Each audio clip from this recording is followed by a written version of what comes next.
SNSA is important to the ski community because, quite frankly, without SNSA, the trails wouldn't exist. There's a core group of members that came together starting in the 80s that helped build the trail and create the partnerships with Mount Spokane State Park and eventually IEP to build the trails. So it's important to our community because, quite frankly, without it, the trail system wouldn't be what it is today. And we wouldn't have any of the youth programs on Mount Spokane. Spokane Nordic's responsible for finding coaches, finding all the volunteers, and putting on not only the programs, but the events that support those programs. Really, our mission is about developing lifelong skiers. That's our foundational goal. We want to give kids skills. We want to give kids the ability to feel comfortable in the woods. We want to give kids an outlet for activity and sport in the winter. But really what it comes down to is developing lifelong skills and developing those friendships in that community.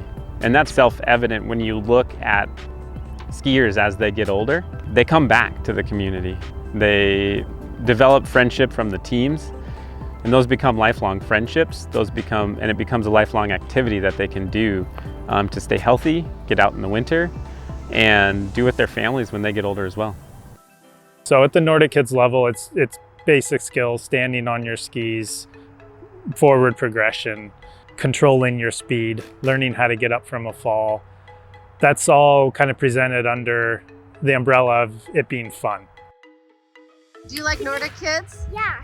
What's your favorite thing about Nordic Kids? You get to have fun with friends, and you get to have a lot of fun and do games, and I'm really just having a good time. Why do you like Nordic Kids? Because it's fun. It's fun? It's really fun. Yeah, same. Because it's fun.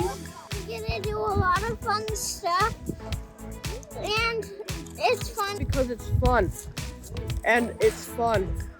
We want to inspire the kids to come back out, to come out to the cold, despite the cold, and get back out there and ski and do the fun games, all the while learning some of these basic skills so that they have the foundation for when they want to transition, if they want to transition, up to something like the development team. So the development team, you're going to progress a little bit while still keeping it fun. You'll start to learn pattern coordination, the techniques, skating versus classic, and some of the subtleties within there.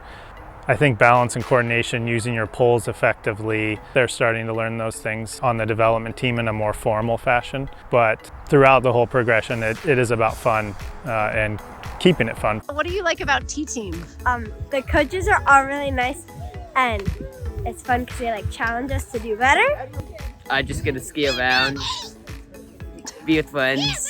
Because you're going to make ice cream, and because you're going to meet new people. You get to ski fast, and it's an environment that's healthy. Because you get to go fast. All our jumps and going to flying down the hill. Right? They really push our limits, and I get very tired. On the race team, of course, we start to progress even further. The kids start to get more independent. They're learning more involved technique. They're learning how to prepare to race. While the kids, this isn't a requirement that you have to race. That's kind of the overall push on the team, is that we're preparing the kids to put in an effort. What is your favorite thing about Race Team? Well, just the community. It's all really fun to just hang out with other people. Yeah, it's just super fun. Yeah, it's a social thing. T-team and race team, we both like fun. I like how race team's a bigger step up, so I could work harder. I like the skiing. The skiing's always really good here. I love the community and the atmosphere and all my ski friends and just being outside. What are you doing in a couple of weeks? I'm going to junior nationals. Are you excited about that? Yep. We want to teach them the whys of why they're doing the things that they're doing, the technique, or going on a long ski versus doing intervals. We want them to be prepared and reflective individuals so that they're becoming better skiers and kind of even laying that groundwork for whatever they want to attain in skiing or in life. You know, it is 100% the relationships and the friendships that they've developed that gets them out of bed when it's dark and cold and they have to put on their layers and pack all of their skis, boots, poles, hats, gloves, hand warmers, extra socks, lunch, all the stuff into the car like the night before, and then roll out of bed and get going and get breakfast.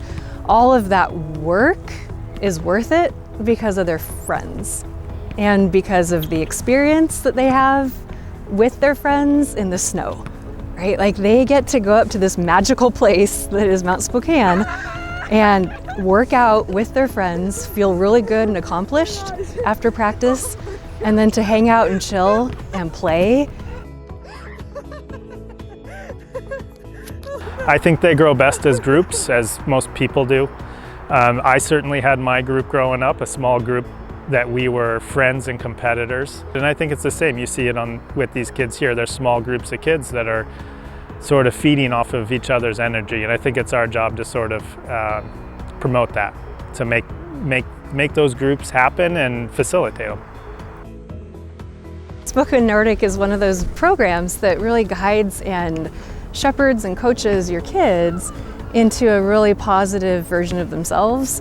So our kids learned how to work hard, how to have great friendships. They learned how to really push themselves and push for excellence and not give up when it's really hard. So that persistence mindset and growth mindset that I can do hard things and I can get better. And as a parent, that makes me so proud because that's the values that we want to have them instill for life. Right? Like that's going to carry on into academics in high school and in college and in career and in life and relationships, where you're always growing and evolving as a person, always striving for excellence and doing your best. And I really just feel like the coaches with Spokane Nordic and the other parents and the community, everybody is geared towards bringing out the best in every single young person. Up next is Bridget Burns from Spokane Nordic. She is smiling at the start line. Great to see that she is going to enjoy her race no matter what. I grew up in the programs. I started chasing my siblings around when I was 4 or 5 years old. And my parents were involved with helping build the Selkirk Lodge, and the community that I grew up in was in fact the Nordic ski community. So I have lifelong friends, and friends that I have to this day, and that's not only in Spokane but it's throughout the region. It affords the opportunity for kids to meet other kids from throughout the inland Northwest and cultivate lifelong relationships there. So as newcomers, we literally looked on the website and found Spokane Nordic and showed up with rented gear, and we didn't know a soul. And since then, we've gotten to know other families with similar aged kids, like back when they were doing Nordic Kids. And we just found that Nordic skiing was such a rich, caring community that you walk into the lodge and people say hello and they're glad to see you, and you catch up on life and you feel known and valued, and you just feel this sense of belonging. Like I'm here with people that know me and I know them and I know their families, and there's nothing like it. It's an incredible group at Spokane Nordic. Why do you like Nordic Kids? Because it's fun. Yeah, why is it so fun? Because I like skiing. Awesome. Thanks, Luke. Are you going to do Nordic Kids again next year? Yeah.